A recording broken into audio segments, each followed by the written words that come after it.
En esta pequeña sección veremos lo que nos faltó, la última vía del sistema del complemento, es decir, la vía de las lectinas. Pero quiero iniciar recordando la vía clásica.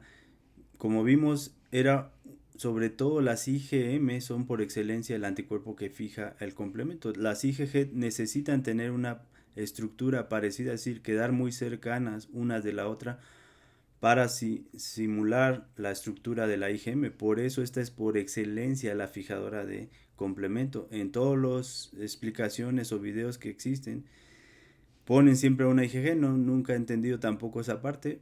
Y esto tiene importancia porque las patologías de anticuerpos calientes y fríos fijan complemento y el complemento no actúa a temperaturas frías, pero sí a temperaturas de 37 grados. Pero la inmunoglobulina puede ser fría, por ejemplo, la IgG en frío fija complemento y cuando el paciente regresa a un estado cálido es cuando el complemento se queda a la mitad detenido y después a temperatura normal el complemento se echa a andar. Así es que esto tiene importancia diferenciar entre esto porque vamos a ver por qué la IgM es fijadora por excelencia, porque es de 5 o 6 lados, como vimos, sobre todo la hexamérica, ya que estos ramilletes también tienen 6 lados o a veces 5 dependiendo, pero esto es lo importante. Pero la vía clásica es a través de esto. Sin embargo, lo que quiero rescatar aquí es C1Q tiene una estructura muy parecida a estas proteínas que son de la vía de las lectinas, es decir, a la lectina enlazadora de Manosa o a la ficolina. Entonces, pero noten desde aquí la parte importante. La vía clásica requerimos de 2 o 10 días, es decir, en el caso de las IgM 2 días o 3 días y estas de 10 días. Pero estas no, estas actúan de manera directa y no necesitan tener anticuerpos como un puente. Estos son los antígenos, por ejemplo, aquí deben de quedar cercanos unos de otros para que la IgG pueda fijar de manera, y esto no siempre va a pasar, así es que aunque mi IgG sea fijadora, sobre todo esos dos subtipos, fijadora de complemento, no por fuerza lo va a hacer, por eso esta siempre lo va a hacer, aunque solo encuentre unos cuantos antígenos. No todas las patitas tienen antígenos, pero la estructura es lo que fija el complemento. Por último, para ya no tocar más eso de la fase líquida, les traje esto a colación porque vamos a hablar de patrones moleculares cuando vimos las enfermedades por atesoramiento, pero a propósito me encontré esto de las enzimas hidrolíticas. Cuando les expliqué esto, meter una molécula de agua a estos dos aminoácidos los puedo separar, y por eso es enzima hidrolítica, pero esto también se puede hacer de manera no enzimática o espontánea, y no solo a proteínas del complemento, sino a cualquier proteína. Por eso cuando ustedes dejan algo en el agua, termina descomponiéndose por la hidrólisis normal. Así es que eso de la fase líquida, esta es otra razón más para que lo separen un poco o no le den tanta importancia. La va a tener cuando vamos, por ejemplo, yo puedo tener hidrólisis espontánea del C3 y este se va a fijar a lo que tenga al lado, no por fuerza al patógeno como siempre dicen. Y como ya vimos en un flujo lento de preferencia, pero si anda circulando y se hidroliza espontáneamente, se va a fijar a lo que tenga al lado, al endotelio, a los leucocitos, a los eritrocitos, a las células que hay en mayor cantidad. Y además eso no es garantía. Existe la vía de la properdina, que es una proteína muy parecida al factor D o B que va a envolver a esta fracción que se deposita en la membrana del eritrocito, por ejemplo. Y tiene importancia también esto de la properdina, pero no lo he explicado a propósito porque esto debe estar tocado aparte, no es esta como tal la vía. Entonces, recuerdan también esta parte. Esto es un globócido normal en el eritrocito, esto es la parte lipídica y la parte de glúcidos, la parte que se les agrega grupos, por ejemplo los acetilos. En este caso las ficolinas reconocen justamente esto, glucosas acetiladas o las lectinas enlazadoras de Mannose, pues algunas estructuras de carbohidratos o glicolípidos o glucoproteínas, pues. Entonces aquí es donde se cortan, pero aquí quiero rescatar lo de las ramificaciones, Y por ejemplo, en los vertebrados o en mamíferos o en los seres humanos, pues tenemos esta disposición. Las manosas, sí tenemos manosas al igual que las bacterias o los patógenos, pero están en otra disposición. Es decir, lo que reconoce la lectina enlazadora de manosa no es específicamente a la molécula manosa, sino a patrones moleculares, por eso decimos patrones moleculares asociados a patógenos, porque lo que reconocen es tipos de distribución, porque el ser humano también tiene manosas como las bacterias, así es que estas proteínas de la vía de las lectinas es lo que reconocen los patrones, más no la molécula. Y además, en el caso de los vertebrados, esto alterna con, por ejemplo, las fucosas también son patológicas, bueno, se encuentran algunos patógenos pero aquí vean cómo alterna con galactosa, con ácido ciálico, etcétera, pero en una bacteria, por ejemplo, predominan las manosas y en una distribución peculiar, que es justamente lo que van a reconocer estas proteínas, las ficolinas y las lectinas enlazadoras de manosa.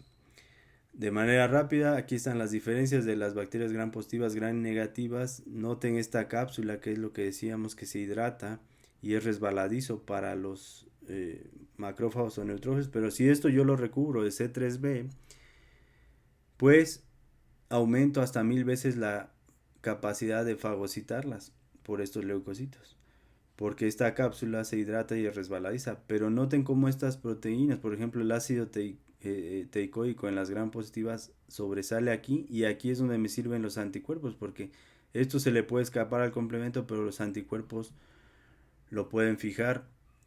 Algunos epítopes, ¿no? Otros patrones sí los vamos a reconocer. Y lo mismo con las gram negativas, ¿no? O las proteínas de adherencia. O otra ventaja de los microorganismos es que tienen flagelos, o esta proteína flagelina, que también la reconocemos, porque ese flagelo, a final de cuentas, la bacteria sí puede nadar.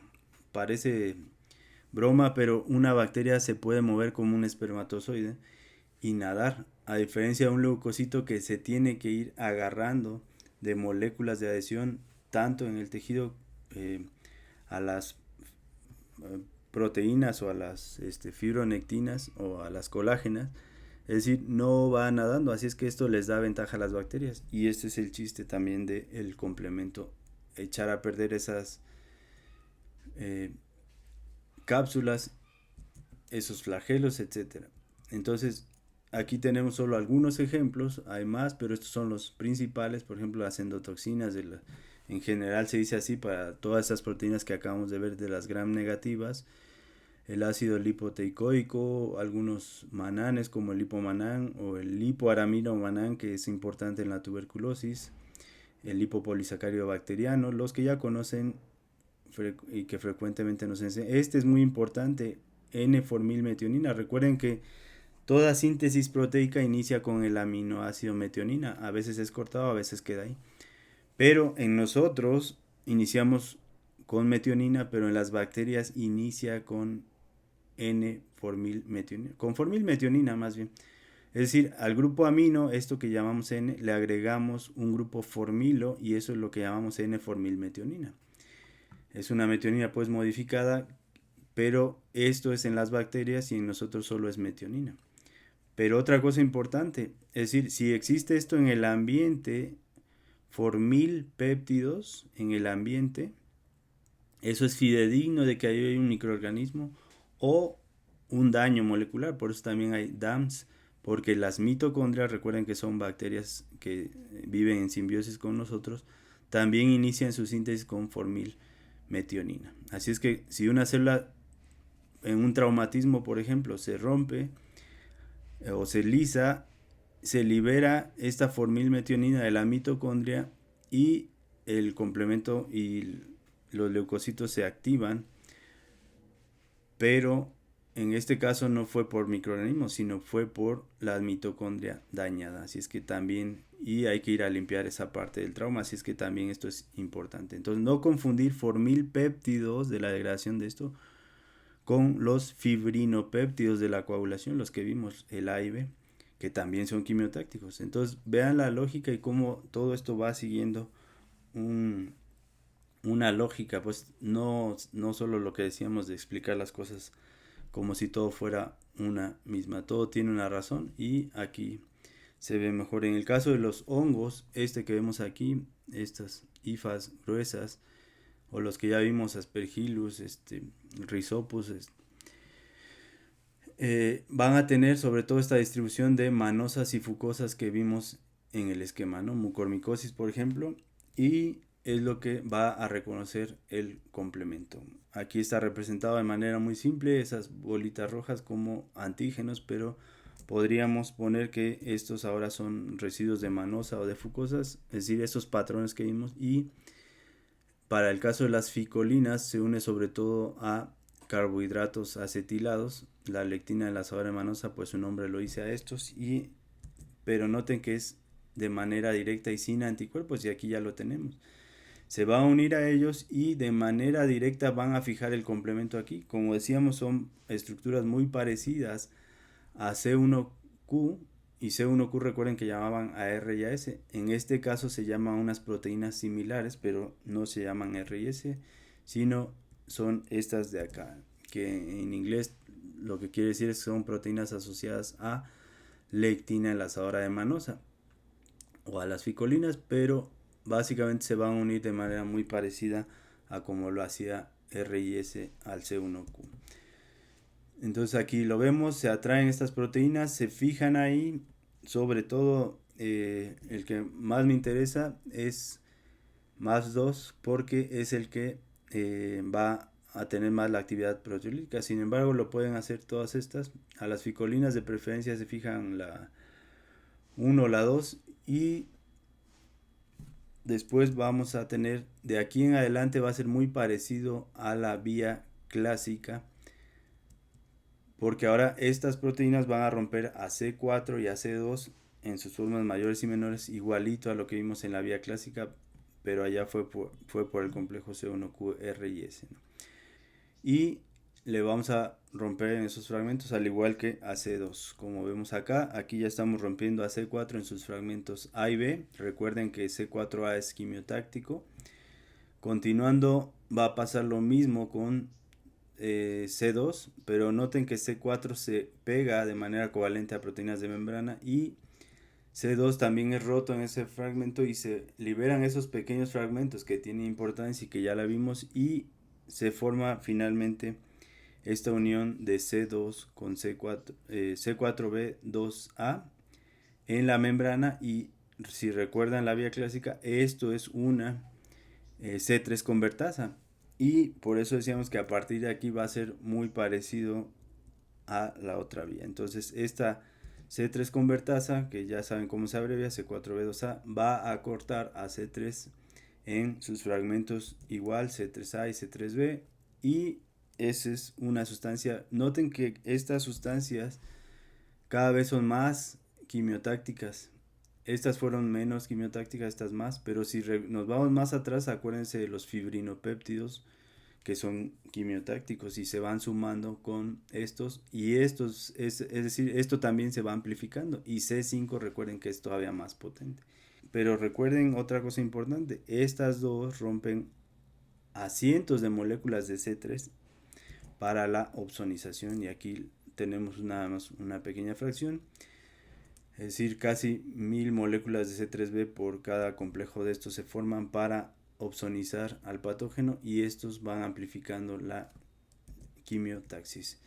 Luego llamamos a C5, los rompemos porque recuerden que estos tienen actividad ahora de C5 convertasa. Este es el C5A, el más potente quimiotáctico conocido en la naturaleza, por eso decía que cada vez se va amplificando, y esto es más, cada vez es más fidedigno, ¿no? Desde que tengo los formilpéptidos, los fibrinopéptidos, el C4A, el C3A, hasta llegar a C5A, y para ese entonces estas sustancias recuerden que son vasoactivas también. Es más, inyectando solo estas puedo producir los mismos signos de rubor, calor, tumor, dolor y pérdida de la función en el paciente. Aunque no haya patógenos, simplemente estas sustancias también van a actuar sobre la pared vascular o sobre el endotelio para que expresen moléculas de adhesión y favorecer más la quimiotaxis. Posteriormente C5b se va a depositar en la membrana atrayendo a 6 y a 7 para formar ese complejo que va a traer finalmente a C8, que recuerden que este se va a incrustar parcialmente en la membrana, hasta que finalmente llamamos a varias moléculas de C9 que van a ir polimerizando para formar aquí el poro y hacemos finalmente hoyos a la membrana y la lisis del mismo. En resumen, aquí otra vez vemos lo que es activación, pero aquí fue directo y en los primeros, desde instantáneo, no me espero 3 días a tener anticuerpos de baja afinidad ni 10 días para tener los de alta afinidad. Por eso decíamos que esta vía actúa a la par, la vía de las lectinas actúa a la par con la vía alterna o alternativa, como le quieran decir, es también más antigua en la evolución y nuevamente esto es activación, esto es fijación de complemento y esto es lisis, y esto tiene importancia para la patología que decíamos al principio. Esto se puede quedar aquí la reacción a la mitad parado, pero cuando llego a un órgano como el vaso del hígado que tiene una temperatura más caliente que la periférica de la piel, pues de aquí se inicia otra vez la reacción, pero en la periferia del complemento no puede actuar muy bien, como en los pabellones auriculares, en la punta de la nariz, en los pulpejos, etcétera. Pues es ahí donde tiene importancia lo que veremos cuando veamos anticuerpos fríos y calientes. Y otra de las funciones, decíamos, los fragmentos pequeños promueven la inflamación y también son vasoactivos y hacen que la célula endotelar exponga moléculas de adhesión. Esto es para la fagocitosis, recubrir esas cápsulas que veíamos y finalmente la lisis, ¿no? Las cápsulas bacterianas. Aquí ya vemos una representación de la fase final del complejo de ataque de membrana un poco más aproximado a la realidad. Como vimos, algunas bacterias tienen doble membrana, así es que estas proteínas son importantes para hacer estos hoyos y desestabilizar ahí, o esas pared celular de la bacteria. Y esto también sucede en nuestras células, sobre todo en algunas deficiencias de las proteínas protectoras del complemento. Y les dije que el eritrocito tiene proteínas muy parecidas, como el grupo RH, por ejemplo, a bacterias antiguas en la evolución y se parecen mucho estructuralmente, así es que por eso puedo tener patología tanto autoinmune de eritrocitos como por complemento de manera directa cuando tengo deficiencia de esas proteínas. Y ahí sí cobra un poquito más de importancia lo de la fase líquida, no en los patógenos, sobre todo para los inmunólogos. Entonces, esto aquí tratamos de representar la membrana de un eritrocito, que vemos un eritrocito aquí lisándose. Por ejemplo, en circulación puedo tener lisis en circulación. Recuerden que hay hemólisis intravascular y extravascular es lo que se hace por vía fagocitosis, cuando un macrófago del vaso lo capta y lo endocita, lo degrada, o en el hígado o en la médula ósea, que son los 3 órganos principales. Pero justamente aquí se ve la importancia, porque cuando yo recubro con C3b, es decir, la opsonización, voy a tener hemólisis extravascular. Pero cuando llegue a la fase del MAC, pues voy a tener hemólisis predominantemente intravascular y ya lo veremos en estas patologías, por ejemplo en la hemoglobinuria paroxística nocturna, donde el paciente se despierta orinando de color rojo oscuro, como ya vimos en el video de hematuria, y estas burbujitas representarían la hemoglobina principalmente, que es lo que más tiene el eritrocito. Entonces, no confundir hemoglobinuria paroxística nocturna con disnea paroxística nocturna de la insuficiencia cardíaca o algunos edemas pulmonares, un tipo de ortopnea que obliga al paciente a despertarse y a levantarse. Eso es disnea paroxística nocturna. En cambio, hemoglobinuria paroxística nocturna es esto que acabo de decir. Y existe otra hemoglobinuria paroxística por frío, que es otra patología donde tienen que ver sobre todo justamente las IgG fijadoras de complemento, pero que actúan en frío, un tipo de IgG. Para que no sea tan denso esto, aquí lo voy a dejar y recuerden la importancia de este complejo de ataque a la membrana, ¿no? Por ejemplo, en las neiserias ya lo veremos, el famoso gonococo o el meningococo. Gracias.